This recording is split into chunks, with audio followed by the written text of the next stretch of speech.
just jump right in. Remember, I'm doing a theme of mindfulness and how it can help us with stress. And so I'm going to show you some pretty views like I did in that other video because I really like doing this. I guess it's a walk and talk, a chit chat and walk. And you're going to see some pretty views really soon. This is actually my first time out on this trail. But let's talk about mindfulness. Suppose I could talk about walking mindfully, since that's what we're doing. If you want to walk mindfully, let's get some pretty views. There's two different things. There's the classical walking meditation. A lot of you won't really know what I'm talking about, but I just want to be clear for those of you who do, and as you keep, learning and growing, and I'm going to keep moving because this is the mosquito spot apparently. But here, it's like I'm walking and I can walk in a meditative way. That's actually different than walking meditation. A classical walking meditation is done inside, and you are walking, but you're just walking along a set path. Or if we were doing it here, guys, I could walk back and forth. Maybe I'll do that, I don't know. But how can you walk meditatively? You would just walk a little slower than usual. And you could bring the same principles of mindfulness. So what I would actually recommend is if you go for a walk and you're feeling stressed, just walk for the first couple minutes as usual. But then, right, you could just start saying to yourself, right, left, okay? So you would kind of slow down and you would just label each step. Now, if you hear me starting to get irritated, it's because as I'm getting closer to kind of the water's edge, it looks like more mosquitoes. But let's do that together. I'll just do it right here. Ooh, look at that, guys. Did you see that? I don't think it was an eagle. It's another like raptor. I'm forgetting the name now. But so let's do it. If you're standing in one spot and you want to try walking meditation outside, so I'm going to assume, like I said, you would walk a little bit, get your energy out, and then you would just clasp your hands behind your back, and you could just say right, left, as you're walking. And you say that in your head, you don't say it out loud, right? So I'm going to actually do that. I know this is going to bore some of you, but those of you who want to try it and want to learn, be happy to try this. And you'll see my shadow swatting things away. All right. So say you come to the end of your path, you stop. You take a few breaths. I'm laughing because the mosquitoes are coming for me. And then you slowly turn around back to face where you were coming from. So say we had walked from where that tree, see where that tree limb is hanging down? There's the mosquito in front of us. So then you'd go again. After you take a few breaths, you'd start right, left, right, left, right, left. So just try that with me. You could do this in your backyard. So this would be the classical practice of walking meditation. It's kind of the best way to explain it to you is, how dancers, they go out on stage and they dance, they do the moves. But then in movies, you see them in the class where they're just doing the steps over and over. This would be like that practice. Okay, isn't that a beautiful shot? Look at that. So you've reached the end of your path. You want to take between 10 and like 15 steps. You take a deep breath here. And then you'd slowly turn around. And you'd start again. All right? So in your head, you're just labeling as you take each step, right, left. Try not to look around a lot, but to instead really focus on, oops, mosquito almost got me, I could feel it. focus on the movement of your lower legs. That's the focus. You see me swatting. That's the focus in walking meditation. All right, so that's what it's like. And then again, you stop, take about 2 to 3 breaths, relax your body completely. Relax, relax, relax. And then you very slowly turn, like a 3-point turn. You turn. Oop, those mosquitoes are crazy out here. It is late summer as I'm filming this, as you might be able to tell, and it's quite warm. All right? And that's how you do it. So let's continue on with our regular walk here. Walking for exercise. I'll just take you with me. Oh my gosh. And guys, I live in a place where we actually seem to have lots of water and lots of rain. So of course, then you have the secondary issue of more bugs. And I'm finding out, we don't have enough bats because the bats eat like a tremendous amount of bugs in like an hour. It's crazy. So let's keep our brisk walk, see if we can outwalk any little critters. So yeah, I've never been out here this far, guys. So I think by the time I walk back home, hopefully I would have walked maybe 2 miles. Feels like more than that. All right. Oh gosh, yeah, so this is as far as I can go. Now there is a wall. Here, you're gonna see how pretty is this. Isn't this beautiful? So here, this is as far as I'm able to go. So this was like a little, I don't even know what it's called, when a strip of land sticks out into a lake. What is that called? And so obviously some folks continue. I think we're not going to do that. I'm tempted though. Hang on one second. The water is quite shallow, and then I'd be walking up on, can you guys see? I'd be walking up on top of like concrete. Do I want to do something crazy live on YouTube? I don't want to be one of those influencers, which I always think is horrible, who like fall, they're trying to take a picture on the edge of a mountain. We're not doing that. You guys know me. I'm not that adventurous. But I am really tempted to keep walking up to there. Let me hop down. I'm on this log. Let me hop down and see if I can figure out if it goes very far. Yeah, guys, look. See, can you see? It goes out quite far. But I'd be really in the hot sun. And I'd be disturbing a bunch of seagulls. I don't know if you can see them. Let me see if I can zoom in. There they are. Where are the seagulls? Sorry about it being shaky. There are the seagulls. Can you see that? All right. So not so sure that I want to do that. Bloodsucker on flow. Oh my gosh, guys. Yeah, sorry. Sorry for the camera shakiness or the phone shakiness. Gosh, it is really...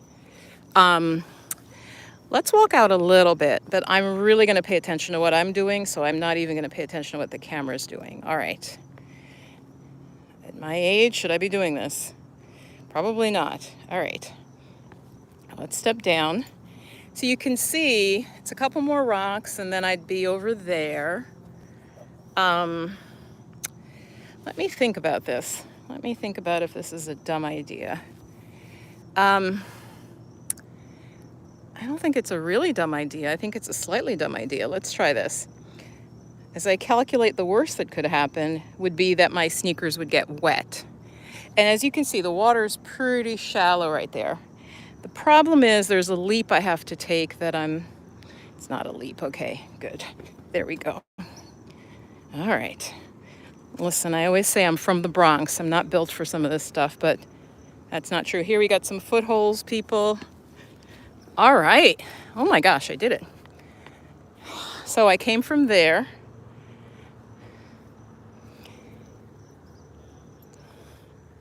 All right, let's go through here. I don't know if this would be called a seawall. I have no idea what the heck this is called. Here. All right, we're walking, we're walking. My dear friend Kenny would say that like someone leading a tour. All right, I might turn the camera around so you can see my sweaty face. All right, here we go. And I don't know what you're seeing because I'm using the back camera. So here we are. I haven't done anything really crazy. You know, I'm not standing on top of a huge mountain and doing something really dumb. But it is a gorgeous day. So I can't look at your questions right now because I'm walking with my phone, with my arm stuck out in front of me, with the back camera looking at me. So if you have questions, I don't even know if I'm supposed to go out this far. Probably not. God, it's quite beautiful. It really is quite pretty. Here, let me turn it around so I can see what you guys are seeing. Okay, here. Yeah, there's a lot of seagulls down there, so I don't think I'm gonna keep going all the way. But at least the mosquitoes have stopped. So let me see if you have any questions. Thank you, Neil, for saying that. Watch out for crocodiles. No, there's no crocodiles. I know, right? Believe me, if there were any possibility there were crocodiles, I would not be here. Or alligators. Now I just have fear of mosquitoes. There's nothing actually biting me, but I'm still... Has that ever happened to you guys where you just feel like you are being bitten and there's like not a single mosquito around? And why with the rear camera, the light is on my phone, even though it's like almost high noon? Okay. Weird. Yeah, I don't think I'm gonna go all the way out there. Because the bushes are kind of overgrown, and we do tend to have a lot of ticks in my area, and I didn't sort of tick-proof my my body. So I just want to show you though. Isn't that a gorgeous view? Isn't that pretty? So yeah, this is, I guess the water would be called an inlet, but then what do you call the piece of land? Is that an isthmus that sticks out into a lake? So let's go back. Yeah, I'm proud of myself, and I did get a bug bite. I did that for you guys. So I hope the mindfulness, what I explained, was helpful for some of you, those of you who are interested in it. If you, oops, okay, this looks like a wild rose bush. It looks like it has thorns. Hang on one second, guys. Okay, water is still really shallow. I'd be okay if I fell in. I'd feel stupid, but I would be okay. So, do you have any questions about meditation, mindfulness? And it is great to do a mindful walk. And what I showed earlier, where we just walked back and forth, that is, like I said, that would be a good way to practice. If you're a brand new beginner to mindfulness, then I would say just maybe try to walk slowly without even watching your steps, okay? And just kind of slow yourself down. Yeah, nice shallow water.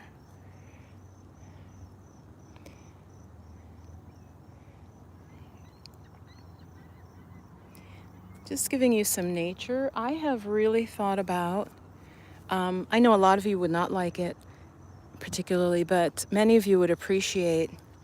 I'm just noticing that we almost have toxicity to do with busyness and doing. And there was, I think it was CBS on TV, they would have this moment where they would just show you like a minute of nature and you just hear the sounds. And I loved it. And I'm thinking about doing that either on my Instagram or on my, or maybe even on YouTube. Just doing short videos where you just get some nature sounds. So anyway, I hope you enjoyed that. Now I have to say, going down is always the hardest part here in a climb. So let's see what I have done here. Let me go down to my butt. Listen, it's always better to just look stupid but do it the safe way. Okay, I'm like squatting. Okay, they got one leg down. I got the other leg. All right, here I am. Okay, whoop. Very thin log. Ah. Okay, nice to take you guys with me. Yep, going back is harder than, because now I have to jump on a slanted rock, you guys. That one. God damn it. Oh, shit. All right, hold on. Okay, so a little bit of gymnastics in my youth has apparently stood me in good stead here. Let's do a little turnout, a little ballet. All right, let's get back through the buggy walking area.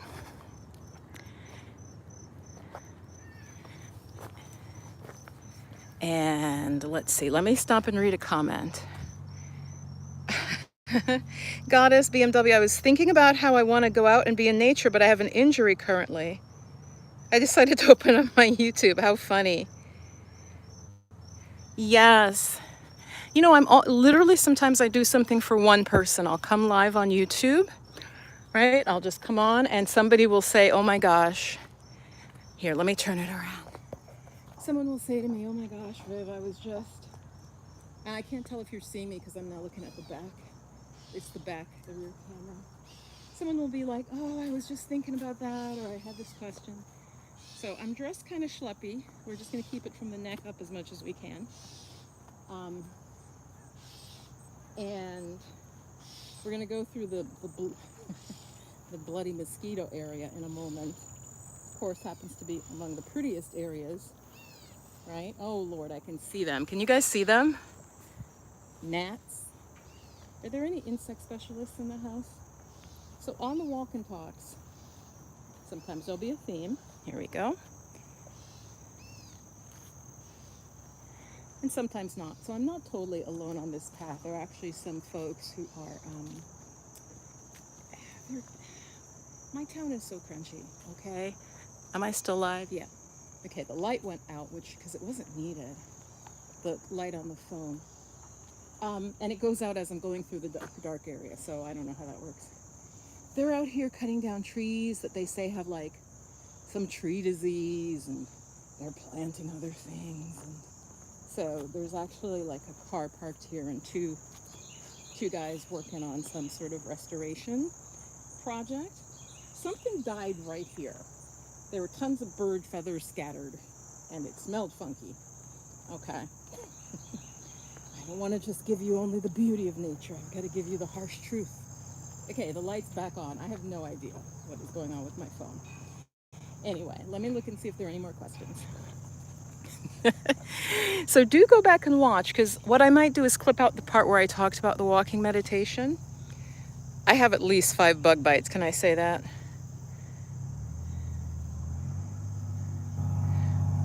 Oh, I agree with you. I do feel, trees feel, of course.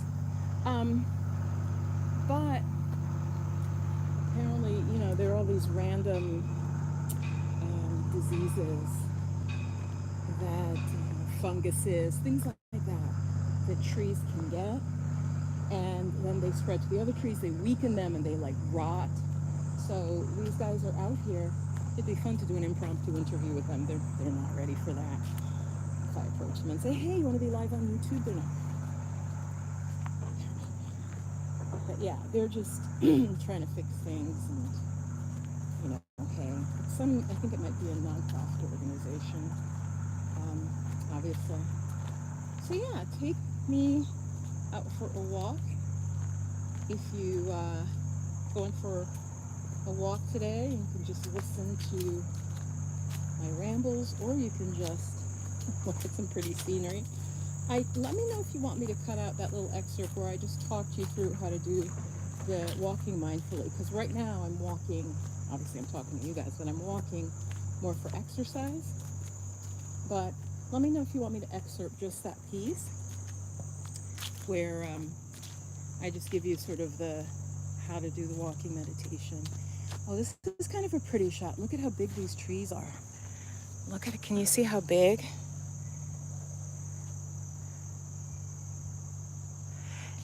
It looks like they were gonna fall across the path, so they were cut. Oh yeah, look at that, guys.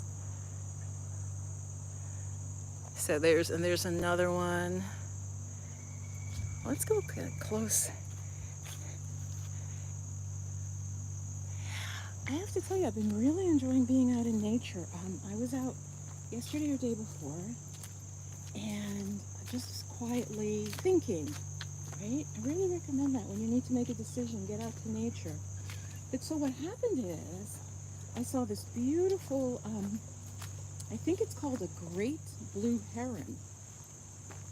It's a big bird, and it's got the neck that kind of is like the pipe on plumbing. And it was just sitting there, huge, like maybe 2 feet tall, and then its long neck. But what their wingspan is maybe like 4 feet. It's crazy. He or she wouldn't fly, so I didn't get to see that. So while I was focused on this great blue heron, this is really cool. I saw this like thing skitter by that looked like an elongated mouse. I'm like, okay, wait, it's not a mouse, it's not a rat. I would have let out an intuitive, just a scream at that point. It was a rat. Guys, my friend, I showed them a picture. I said, it's either a weasel. I think it's a weasel. And my friend's like, no, it's a mink. I saw a mink. It was pretty. It was really long, maybe about 14 inches long. And I think the fur was like a dark brown or black. It had a pretty little face, and its little chin had white. And it looked at me and was like, oh. And it was really, guys, so beautiful, because it went into this tree, then it poked its head out, looked at me, then it poked its head out like its other entrance, like we have multiple entrances to our house. This mink apparently has multiple entrances too. And it just looked at me, and me being me, I was like, I'm not gonna hurt you. And then after about a minute of contemplating, it skithered right in front of me, like on the land to another tree, because I was right by the water. It was adorable. So I had the video I sent to my friend. She goes, yeah, now that's a mink. I'm like, a mink? Like a mink coat?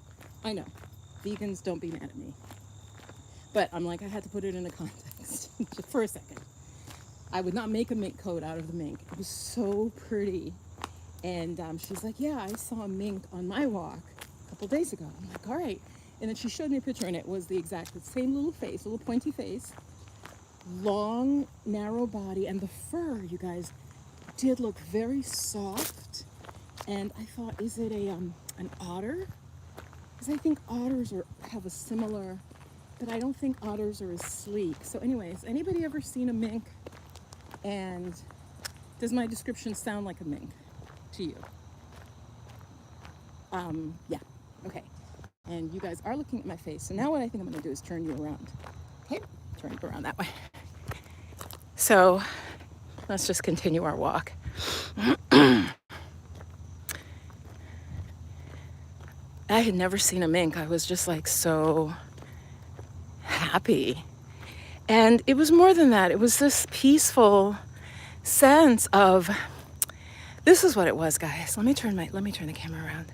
So now I can see you, and yeah. I was sitting there so quietly that nature itself kept moving. You know how, I know you've experienced this, when humans come into nature, the birds fly away, right? Think about that. Like, why do they? They all run. They're like, humans, get out, get away, right? They move. It's very rare that an animal will stay. And so as I sat still, I was there for about maybe 15 minutes, for this little mink to feel enough quiet to like, it was adorable, poke its little head out. First it like scampered really quick and got under cover, and then, made its next run, because it's like, human, they're gonna kill me. They want my fur, And I did think about that. I did think about, if it were 300 years ago, Viv, and you were raised on this land, you probably would, and you would have a whole method and a ritual, but you probably would want the skin of the mink for warmth, right?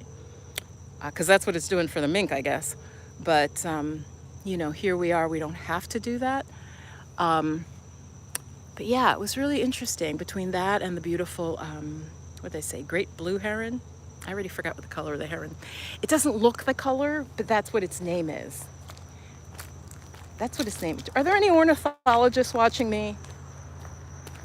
Ornithologists? Great, great blue heron, I think. Anyway, like I said, by the time I get home, I'm pretty sure I would have walked, I'm going to say 2.5 miles, because that little extra piece that I did, risking life and limb for you guys, I think it's going to make it 2.5. I would like to say I walk 3 miles. I know I should just get an app, but honestly, I'm so tired of all the different apps on my phone. And I don't know if I've told you guys, I am going to brag. I was a minimalist before the word existed, okay? There was no word for how I lived. There was none. And so now I'm like, wait, do I have too many things to be a minimalist officially? So I am trying to pare down, also because I want to travel. So I'm trying to get rid of stuff and lighten my load. As many of you know, my more long-term plans, you know, or intentions, I should say. And so one of the things, this ties in somehow with the mink, but I lost track of how it tied in with the mink. But in terms of paring down, trying to get rid of stuff, except for books. I don't think books should count on, books shouldn't count in terms of being a minimalist. What do you guys think? Having said that, there are books I know I'm not going to read, but that's the point to me. And I only realized this a couple of years ago. The point of having a library is that you don't have to have read every book. Like, I literally was like, well, if you bring a book in, you have to read it then. But the luxury and the beauty of a library is you have a long weekend, you're just chilling out, and you have books that are unread that you want to read. I was like, I love that idea. Then it really is a library, right? Because you're like borrowing from it. So yeah, any of you have that same sensation? I just felt like if I have a book, I have to have read it. I know that might sound silly, rather than leaving it unread for a later date. Anyway, let me see what you guys are saying. Neil, if you're here, I love that. Watch out for crocs. Thank you. Thank you. I'm away from them now, if there were any alligators or anything. Unless you guys had them, like, you know how people will take a baby alligator and then put it in their bathtub, and 6 months later, it's a nightmare? Okay. Where I am, as I look around, I think the worst thing we might have, I don't even think we really have bears. I don't know. Let's see. Yeah, great blue heron, yes. Hey, Donna.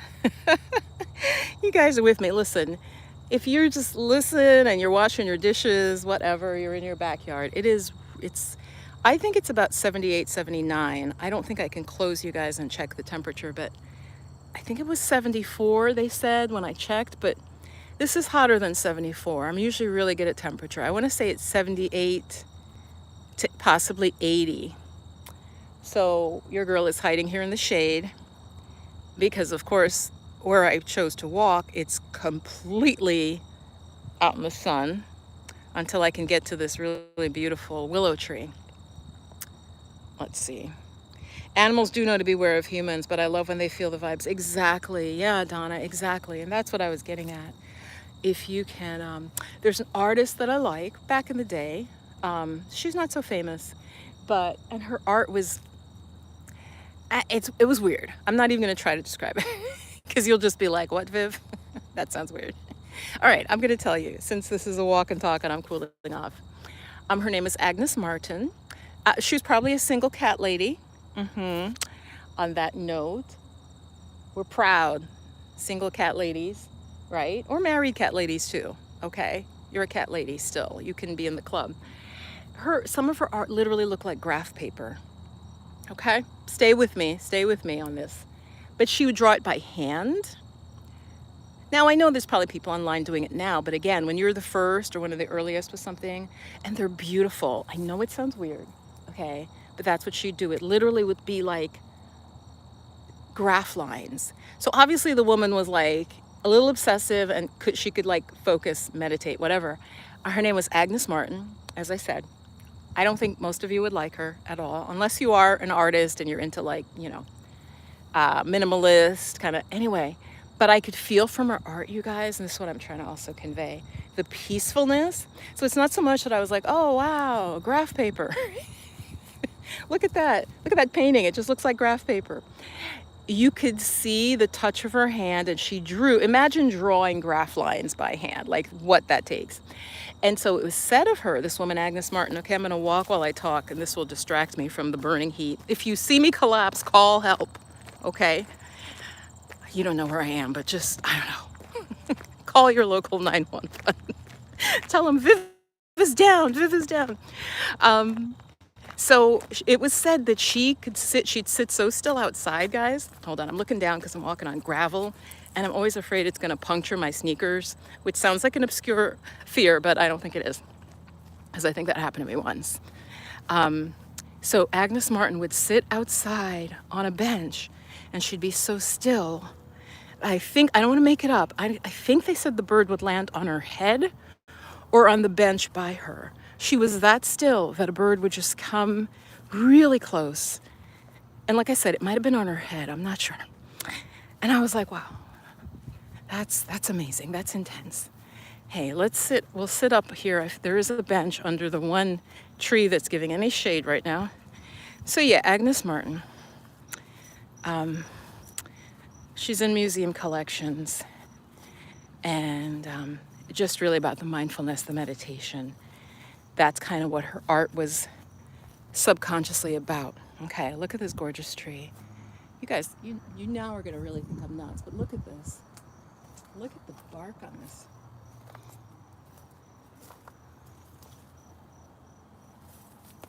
So this is a willow tree, pretty sure. Yeah, it's a willow. And the first time I personally experienced sort of the magic of willow was I got a little branch. I have my favorite willow tree I've shown you guys. And I had a branch, and I think I did stick it in water, and it died.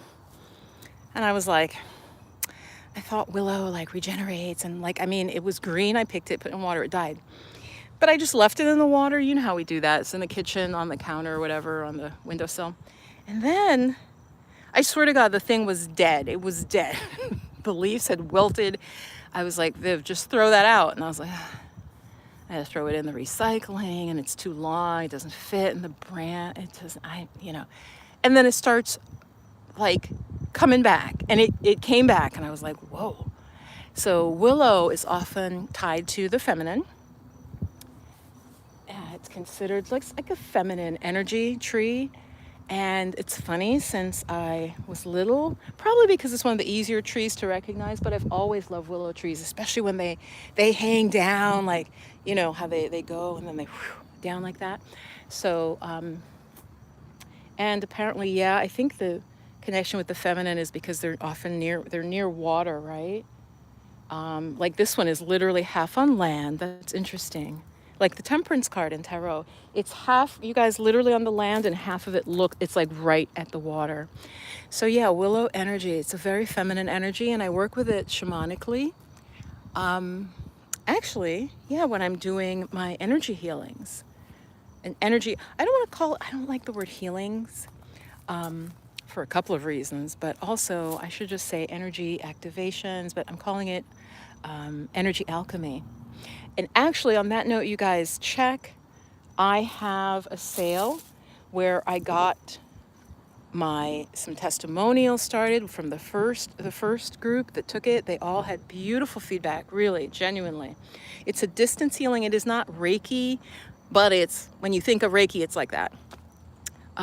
So far, the feedback I've gotten is people have actually felt different chakras vibrating. And I'm like, wow, okay, you felt it?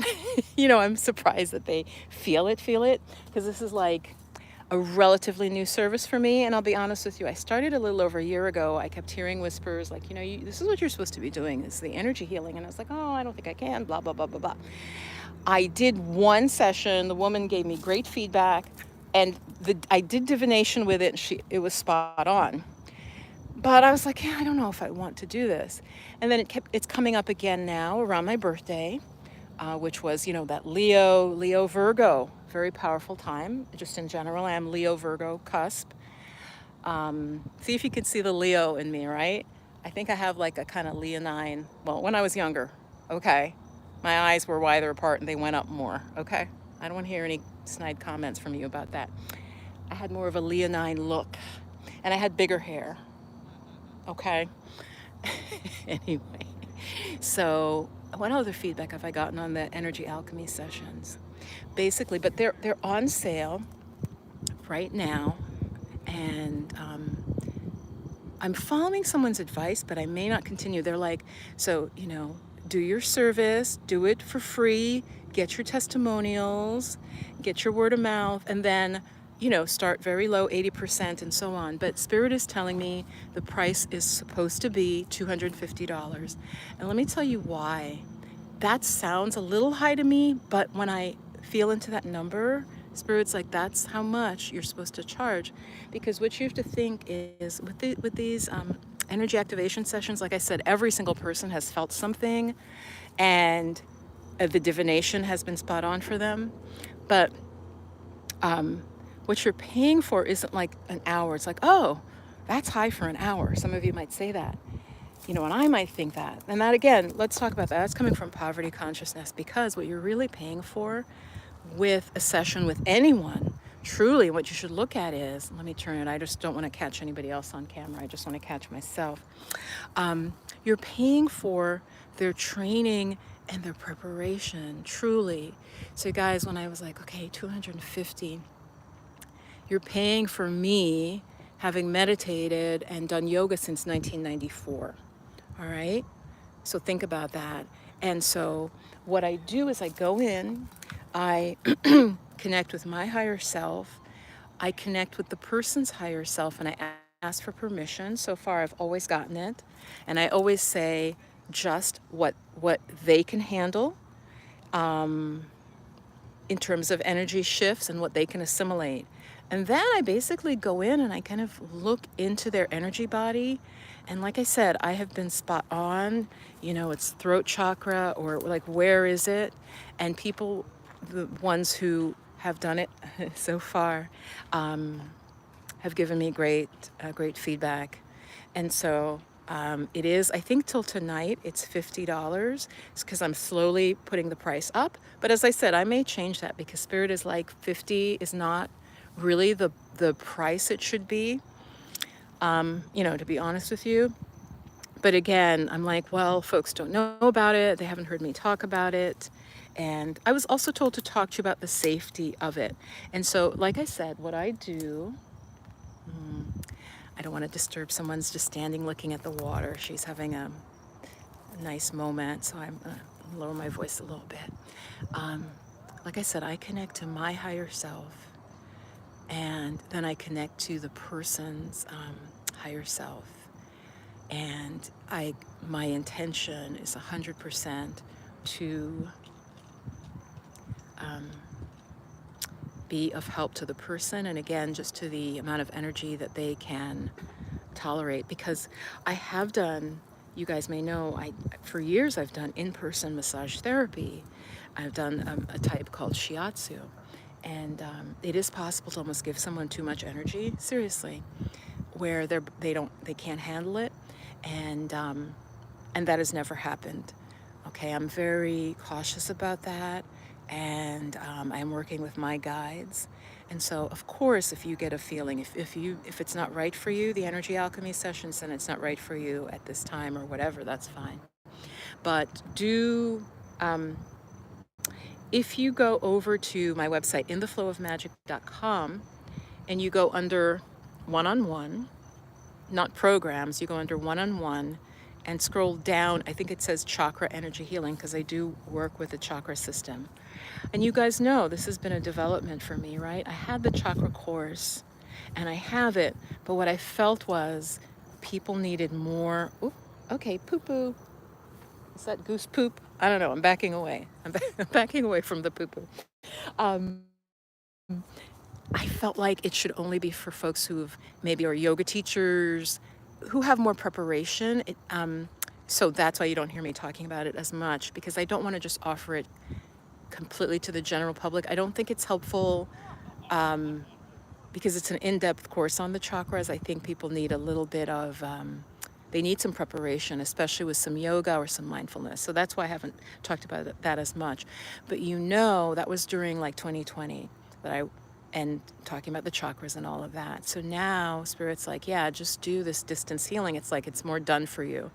And like I said, when I say healing, it's not like, oh, my whole life is perfect. What I've been finding with the goddesses that I have worked with so far is that we end up focusing on an area. So again, with no personal details, but like one person was going through